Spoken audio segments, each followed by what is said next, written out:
Hello YouTubers, and welcome to my first ever full review of a motorbike, namely my own, the G650GS. I've had this little guy for about a year now, well, pretty exactly a year if I remember right, and well, it's been an interesting companion so far. It has weird looks, gotta give it that. Yep. It looks at you all crooked.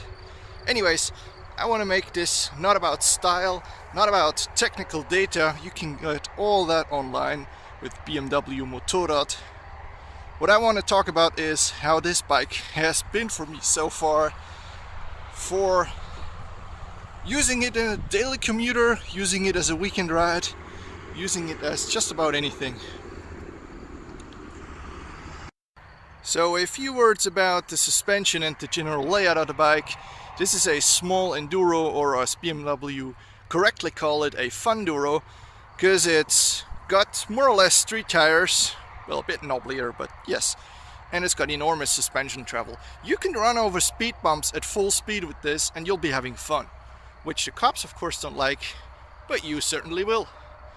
You can only adjust the rear preload with this hand wheel, by the way, from Sachs, very nice. I've hardly ever used it because I don't ride two up, can't yet, still on learner's permit. But as soon as I got that, maybe I will, who knows. And, well, it's been a mixed story. I bought this as a second hand from a driving instructor school thing, as a leasing return, and I thought, well, if they're a driver school, they're probably gonna take good care of it. Meh. Nope. It had, after just 15,000 kilometers, a completely worn through chain.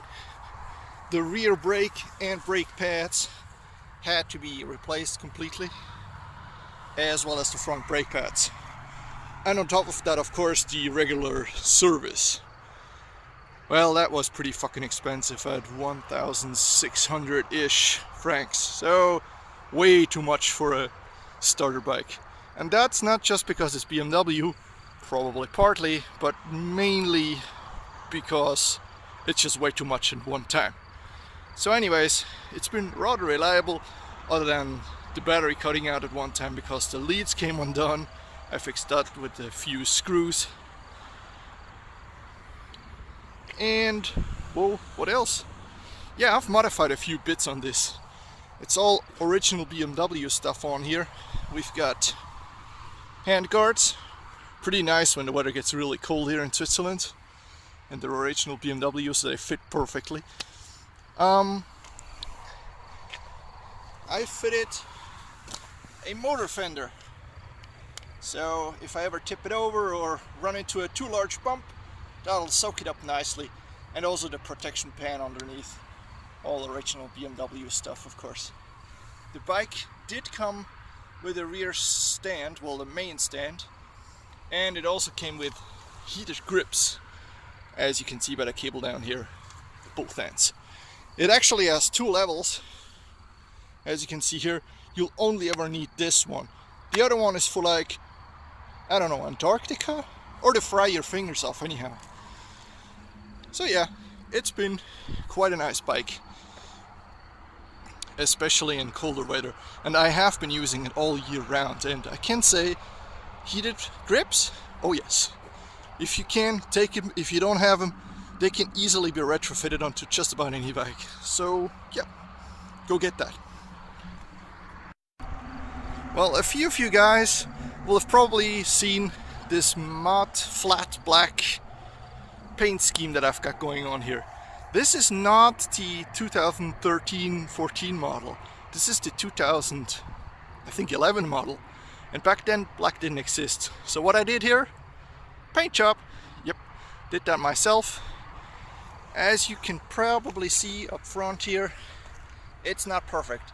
This is actually an impact mark from insects that regularly hit the front fender or the windshield, or primarily hit me in the face when I have the visor open, of course.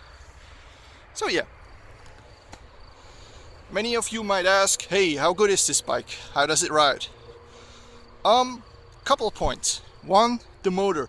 It's a single cylinder 650. So one huge cylinder there. And that's the same motor as back in the F650 series. Pretty much anyways. They changed a few minor details, a few hoses around, but that's about it. So it's quite vibey, especially around 4,000 to 5,000 RPM. But other than that, it runs smooth. It has tons of power for such a little motor. And yeah, it's general pleasure to drive. The clutch is quite easy to pull. Even in congested traffic, this thing goes easy. So even for smaller hands, by the way, the levers are somewhat adjustable. So even for smaller hands, like the ladies, no problem there. What else? Oh yeah, a few things special about this bike. The tank's at the back. It's not under here. Nope, that's the airbox, or actually right under here, battery compartment. Nope, tank's at the back. So that gives it a rather low center of gravity. It's easy to refuel, and actually you can do it from the wrong side of the fueling station if you really want to. Because really the hose will just fit over the seat. It has sort of a dual exhaust. Sort of, meaning it looks like one, but it's not. You can probably see the black side. That's where the actual stuff comes out. The left one's just an actual muffler. The gases go through there, then pass underneath to the other and come out on the other side. It's pretty quiet when you drive it at reasonable speeds through town, but once you open it up, especially when it needs to give some power up a slope or anything, it can get quite noisy, or it can develop that characteristic one-cylinder sound. One other thing I added, instead of a fixed top case, I went with something in between that BMW's got here. It's sort of a soft, baggy thing. This has enough space for one full helmet. My flip-up helmet even goes in here. It's got tons of little pockets for, say, a Leatherman tool, or maybe a disc lock, a chain, whatever you need to get along with you. And it can pretty much pack an entire lunch and dinner if you need to go shopping. So that's plenty. Unfortunately, it does think it has a little compartment. This thing back here. But that's about the size of a fist.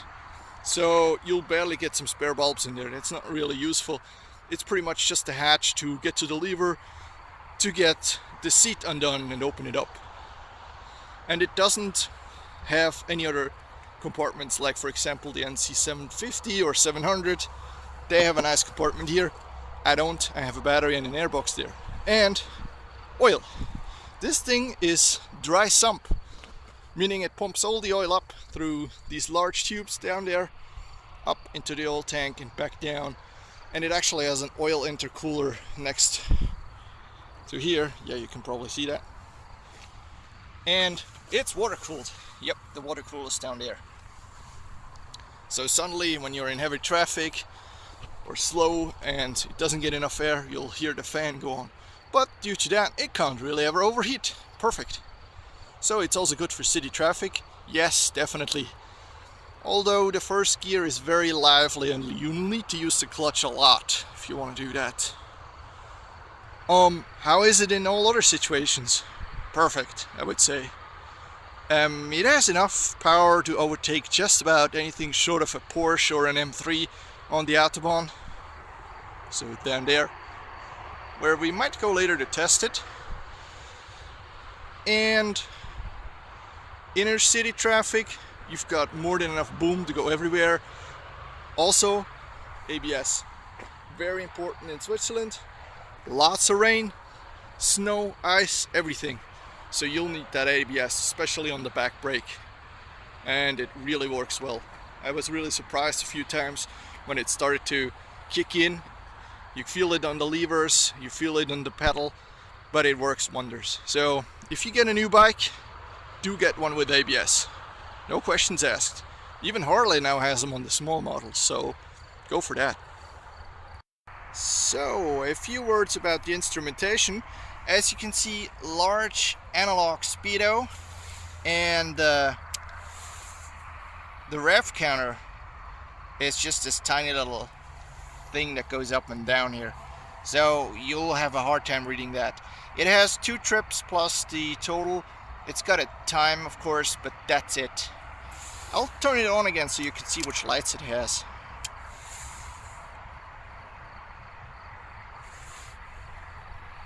Nice display it does there. The red dot up here is, by the way, the rev limiter. Once it hits the 7,500 up here, that goes on, starts blinking like crazy. The yellow you see blinking over here, that's ABS because it's not initialized yet. It needs to initialize for a few meters once you roll off. And all the others, of course, neutral. You're out of fuel, you're blinking, your temperature's too high, and you've got the high beams. High beams? High beams! Oh yes, important point.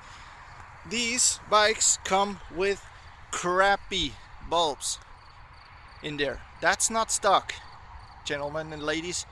That's an upgraded Philips plus 100% light output bulb. The stock BMW bulb is for shits. Seriously, get a better one. It's easy to change, the manual explains it. It's all right under here. You can lift this part off and then you have a wonderful bright light. Don't just use the stock one, don't just use the high beams, because that's, I think, illegal. I don't know. Anyways, get a decent bulb in there. You'll be much happier afterwards. Indicator lights, standard bulb type. You can also replace these with BMW approved LEDs as an upgrade, I think. BMW suddenly understood, hey, people customize their bikes, let's give them something. Yep, they do. So yeah, that's about it about the bike up close. That concludes the up close review. I will now go and test drive it for you guys, and I'll put in a commentary later because my camera that I've mounted to my helmet doesn't yet have a microphone attached to it, so I'll simply put in some comments to this video later. Well, some actual audio comments, and of course I'll link to the description of the bike down there in the YouTube video comments as well. Thank you very much and see you on the road.